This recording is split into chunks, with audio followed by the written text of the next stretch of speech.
Nima qilyapsiz aka? Rang tanlayapman aka.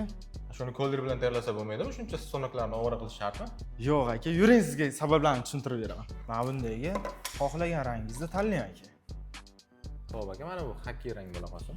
Xo'p, aka mana shu rangni siz menga kollerda chiqarib bera olasizmi? Xo'p, aynan shuni o'zidan bo'lmasa ham, shu yaqinroq chiqarib olaman aka. Shu rangdan chiqardingiz ham deylik. Tasavvur qiling, uyingizda bir qismiga yetmay qoldi. Yana shu rangdan chiqara olasizmi? Lekin buni aynan o'zidan chiqarish muammo lekin aka. Vot, imini muammo nimada?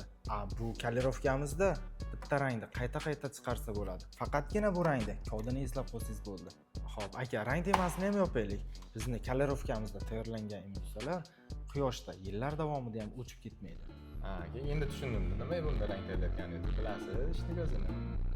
Rahmat aka, ma'lumot uchun. Xo'p, salomat bo'ling. Sizning ham xonadoningizga ichkari va tashqari devorlar uchun sifatli bo'yoqlar kerak bo'ladigan bo'lsa, albatta bo'yoqchiga murojaat qiling.